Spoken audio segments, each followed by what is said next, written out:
My basic underlying beliefs, my basic underlying expectation was that don't do anything before marriage for the most part, and be willing to do anything in marriage or after marriage.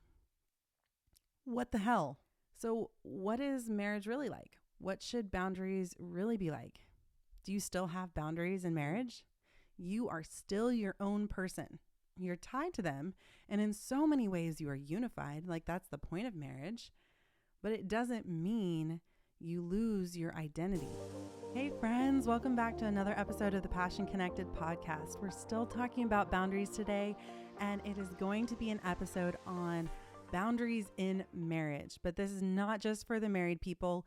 This is for actually even more so people who are engaged. But I really think that it is so important that you pre-think through your boundaries for marriage, because once you get there, sometimes it's easy to just jump in and say, oh, I'm going to do this, or I'm going to do that, or I'm not going to do this, or not going to do that. And you want to think through while you have a little bit more of the mental freedom, I think, outside of marriage to think through who you are and what you want to go into this marriage like. But it is also for the married people to reassess their boundaries and figure out where they stand on things, because I think that sometimes we don't actually think of our own sex life and what we actually want and desire. With that being said, let's just jump right into the episode. All right, so boundaries in marriage concerning sex. I feel like I never would have actually thought of this topic before getting married. And I kind of talk about it a little bit later in the episode, but I kind of had this idea that there really wouldn't be boundaries when we got into marriage. Like, of course, the door's just open. Like, you can just have sex now. So I didn't really have a good concept of my own individual self and what I desired. And we talked a little bit about that in last episode, how to work through your own beliefs and your own desires and dreams and boundaries concerning sex. But it applies more than just your individual self. It applies in marriage as well. The number one thing that I thought of when I was thinking through marriage and boundaries with sex is like, it looks like unity and individuality at the same time. But first and foremost, the caveat that I have is you don't have to be ready for anything. If you're anything like I was, it was this idea that sex is just open. It's just everything now. Like, we can do whatever we want. And I also kind of have to do whatever is asked or whatever is expected. Not that I was always asked specific things, but it was just this idea of like, okay, we have sex now. Like, there's expectations for that. There is nothing that says that when you get married, all of a sudden you have to be ready for sex, that you have to be ready to do everything sexually. You don't have to be comfortable, though you should aim to work on that. Like, you want to be comfortable with yourself and with your partner, but you don't have to be comfortable right away. And you don't have to perform. You don't have to do anything specific. You don't have to live up to expectations other than the ones that you create individually and that you create together. When I first got married, there was a lot of traumas I realized I hadn't actually worked through. And yet I was forcing myself in the situation for my marriage where I thought that I had to perform or do a certain thing in order to be right with my husband, in order to be a good wife, in order to be this person that I expected myself to be. The funny thing is, he wasn't actually asking for me to do any of this stuff. I was the one thinking, I need to perform. But I had this idea in my mind of what I should do once I had marriage in the bag.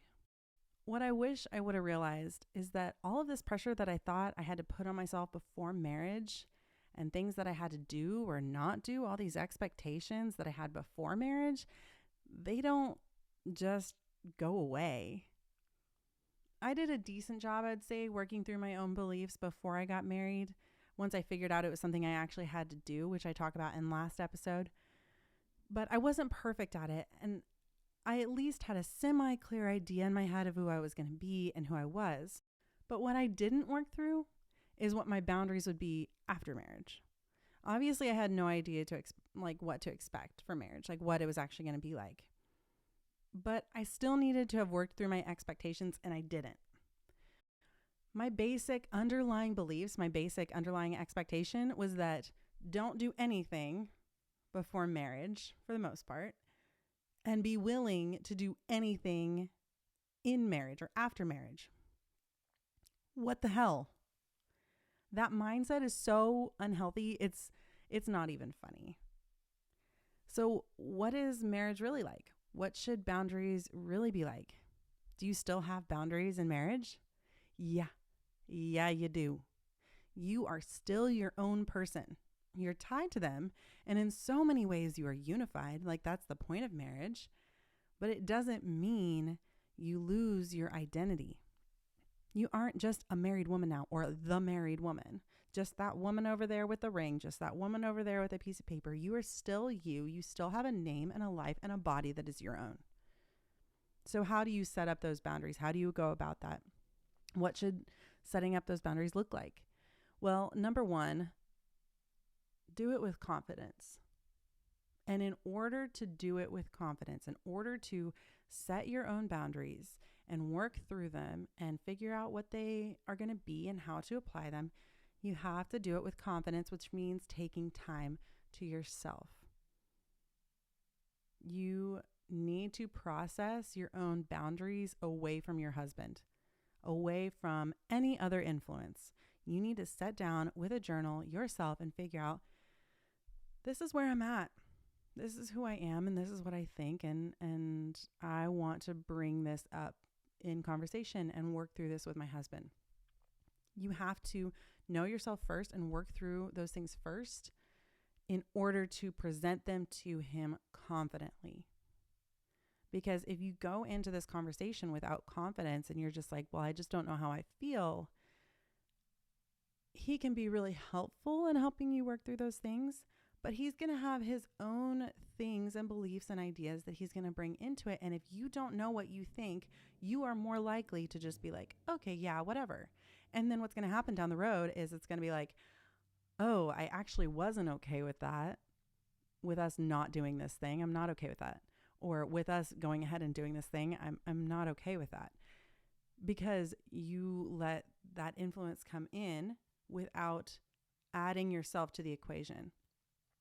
I like to think of a unified marriage as two people coming together, themselves coming together and agreeing and becoming a unified person, a unit, but with these two beautiful individual parts. And if you don't know what you think and you're not confident in it, you're not bringing your individual part to the table.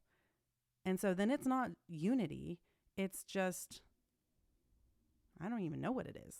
Like a flippant decision? I don't know. Just his side of things. Or if he doesn't bring himself confidently to the table, just your side of things. And that's even one of the things that I've brought up with Kyla before, is that I have asked him specifically for him to go and take time and work through his own beliefs before bringing them to me. There's a lot of times where we'll be having a conversation and I'll say, hey, I would like for you to think about this. Like, don't say anything yet.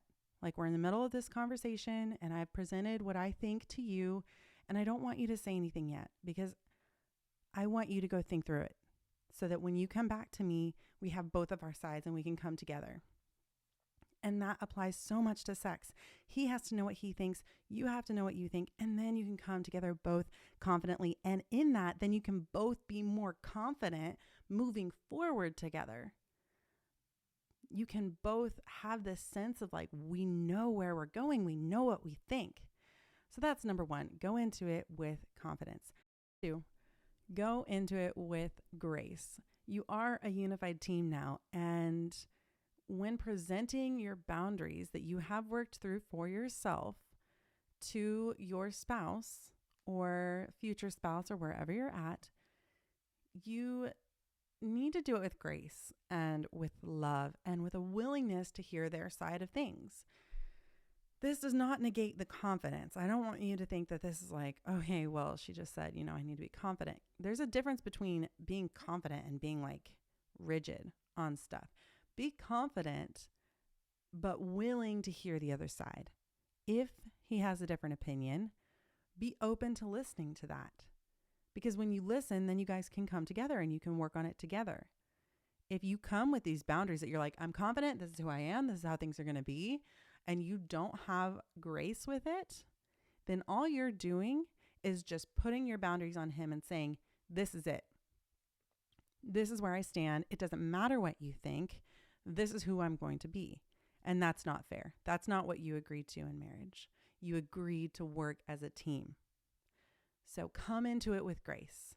It allows you to build that love and work together and grow love and intimacy together. And number 3, go into it with flexibility.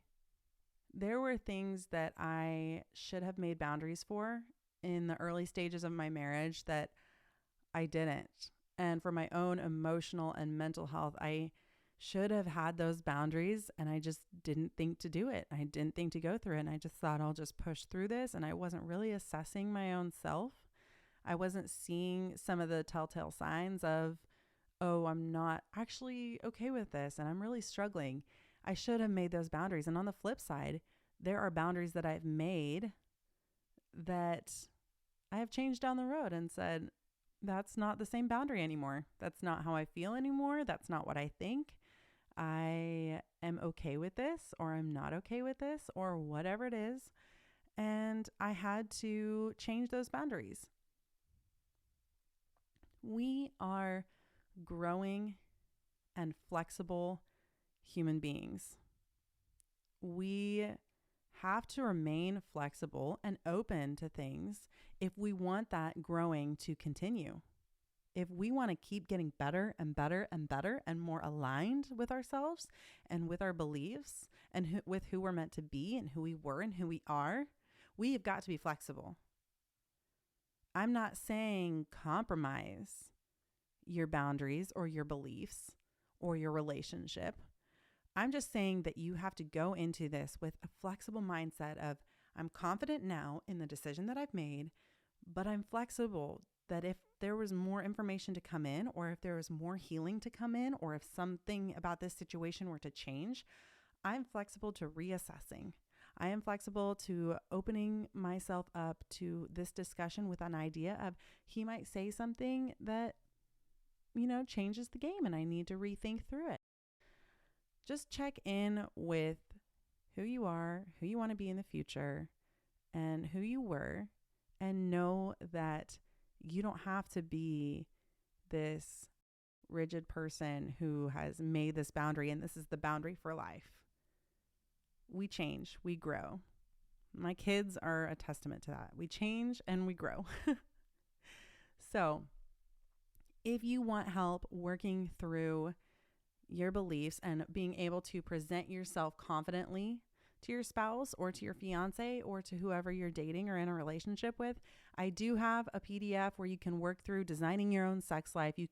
It's just a few journal prompts for you to be able to ask the right questions of, what do I think? What do I feel? What do I believe?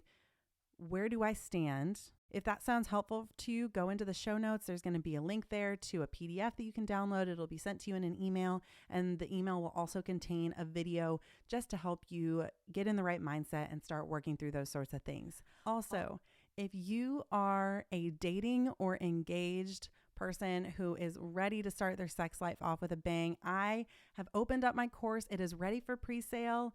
It has everything you need to get an amazing start to your sex life. It is everything that I can't cover here in the podcast. We cover a lot of things, but this is going to be the real in-depth work, and it is open for pre-sale now. Pre-sale will close at the end of December. I will be working with those individuals and helping them get aligned with who they are, get ready for the most amazing sex of their life, and or reworking their sex life. And so I really hope to see you guys in there. If you want to know more, go ahead and look in the show notes and check out the page for that. If you have any questions, go ahead and shoot me an email. I'll have that email also in the link in the show notes. And I can't wait to see you guys next week. All right, let's restart this actually. Sorry for all the noises, Kyla.